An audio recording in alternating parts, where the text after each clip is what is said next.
Homes have just become $16,000 more expensive. Let's have a look. Hello everyone, Florian here, and welcome to another episode of HeiseSays. Grab your stein of coffee because, well, I want to talk about something that's happening probably the next 3 days, where new homes in New South Wales have just gotten about 16 grand more expensive for each one. Now, I have what I call the pillars of the housing sector and house prices here in Australia, and one of those is constant legislative changes that are making housing more onerous year after year. You've got national construction code changes, you've got local authority changes, you've got state level changes, all putting more requirements onto our builds, our houses. And well, here in New South Wales now, well not here, down there in New South Wales, you now have 7-star energy rated standards for new homes. Now, I know everyone's thinking, wow, that sounds great. I mean, it's a great soundbite. More efficient homes, people can save money on their bills, but it's going to cost more to build. It's going to impact affordability. So you have to borrow more money up front, which you'll be paying interest on for 30 years, to save a few $1,000s over the life of the house. I mean, and then if you look at the actual embodied energy cost of these changes, sometimes they don't even stack up. So, yeah, I mean, I would argue it should be up to individual choice. And we need to assess all of these changes that we're having. You know, when anyone advocates for a change to our housing construction standards or requirements or anything like that, there needs to be an affordability impact. There needs to be an assessment of the affordability impact of legislation changes. And that needs to be right up there. How much will this cost a new family getting into a home over the lifetime of the house with the increased interest payments on that additional money they have to put up front? Increased stamp duty they'll have to pay up front. Isn't it awesome, guys? The problem is people don't think like that. They don't think big picture. They just think soundbite. Politicians just think soundbite. And, I mean, it sounds good and it's all touchy-feely and they all think it's awesome and nice and fluffy, but, yeah, the reality, sadly, is different.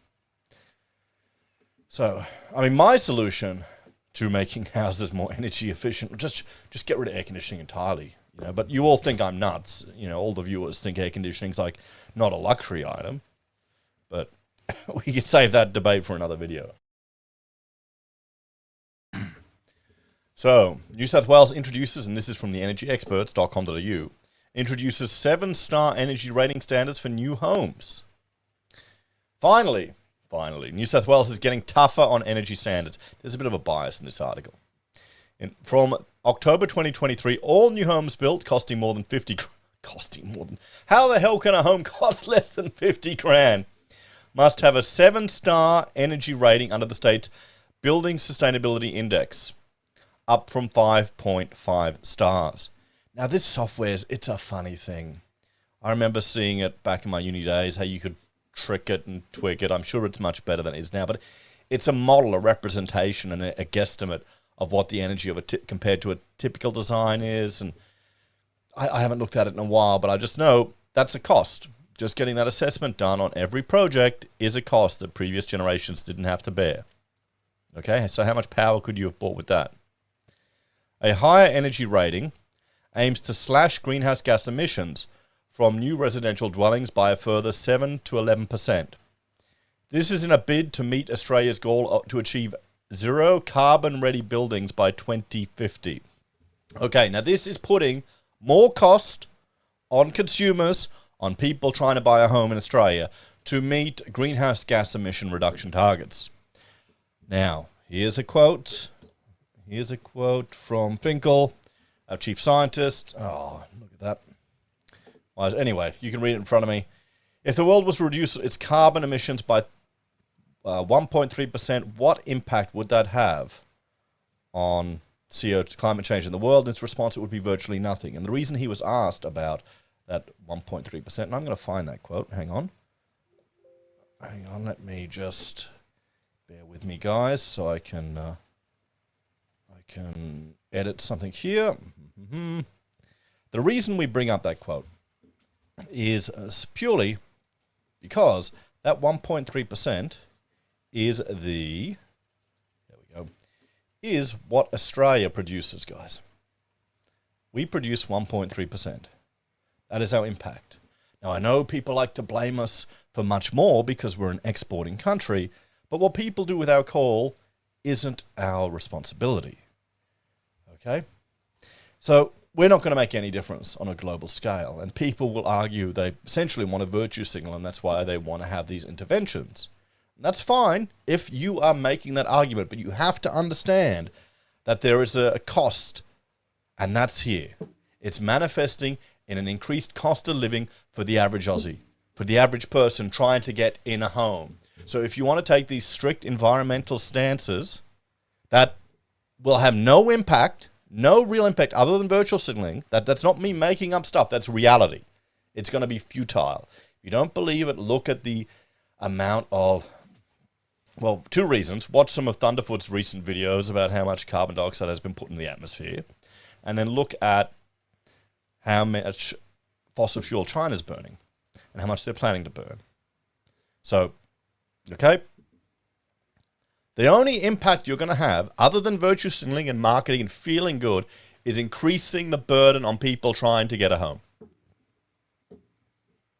That's all. There are other ways to reduce the carbon emissions on a house. You know, why don't we triple the tax costs on air conditioning to make it unaffordable and people don't put those in? You know, there you go. You know, mate, let's go full authoritarian. You need to get a government permit to get air conditioning, you know, for health reasons. I shouldn't even say that because some idiot will run with it in this country. It's happening, though. They're making you hardwire your ACs into where they can remote control it. Fortunately, you can easily reach your 7-star energy rating by installing a solar photovoltaic system on your home. Rooftop solar power systems tend to come to mind first when people think of saving energy, the energy expert. Okay, so, I mean, this is advertising. They supply all the stuff. Let's see what else they have to say. How does a 7 energy rating affect homeowners? If you're planning to build or renovate, you'll have to pay to make upfront to meet the higher standards. Yes, exactly. You'll have to pay more upfront. Your home will become more energy efficient. Yeah, but if you don't use the energy, if you don't need it, does it matter? You know, you could save. All this you could save, it's all bullshit. I don't trust any of it. You've got to be really skeptical of it. So what makes for a 7-star energy rated home? Let's see. Criteria include how you heat and cool your home. Do you use ceiling fans, evaporative cooling, or gas heating with an approved energy rating? The type of hot water system. Is the bathroom, kitchen, laundry area adequately ventilated? Is there an abundance of natural light? And is the artificial lighting energy efficient? Well, what if, you know, they've got restrictions on how many windows you can have in certain parts? Are swimming pools and outdoor spas heated by a heat pump or solar system? Oh boy. I mean, here's the thing. There's going to be some people that can't even afford these luxuries. Do you have alternative energy sources such as wind generators or solar voltaic systems in your house?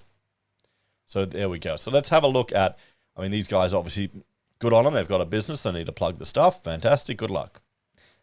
And each their, I mean, honestly, I've got no problem with people putting solar in their house. You should do it if you're going to use the power. I don't think we should have artificial buybacks, or there should be no government incentives or discounts. You don't need someone who's got a multi-million-dollar house getting more money for solar panels than a pensioner gets in a year. You know, the same people who bitch and moan that the dollar isn't enough are getting more in the equivalent of essentially welfare on their solar panels. It's bullshit, isn't it? But, you know, that's how it is in Australia. So here we go, from the Property Tribune. The hidden cost of sustainability. How 7-star homes will impact the environment and affordability. So, we all want to live in a low-emission, low-impact home, but we don't always want to pay for it. And you know what you do is you buy an existing established home and you fix it up. You know, everything you don't demolish, that's still carbon sitting there. 6-star energy homes emerged in 2021. Achieving 7 stars will cost homes at least $16,000 each. At least. There you go. So, my argument is that this drives up new build costs. That means all the new builds will go up, and that means existing established properties will probably also go up by the same amount because of comparisons. Welcome to Australia, guys. If you're there hoping for a property collapse, this is another thing fighting against it. It's the Australian way. In new home construction, there's always been a fine balance between benefit and the cost impact on consumers. One of the most challenging of these areas is that of sustainability. We all want to live in a low emission, low impact home, but we don't always want to pay for it. The shift from 5-star, we've had to make very stringent requirements on some designs for spaces that could potentially be air conditioned in the future, even if the client didn't want to. That's how it's set up. The shift from 5-star home designs to 6-star in 2011 faced significant industry pushback. The administrative work to redesign homes, renegotiate supply agreements, and sell the benefits to consumers created a lot of friction between policymakers and industry. This, combined with the increase in material and labour costs, which was directly passed on to consumers to achieve the rating, meant it took some time to be widely adopted.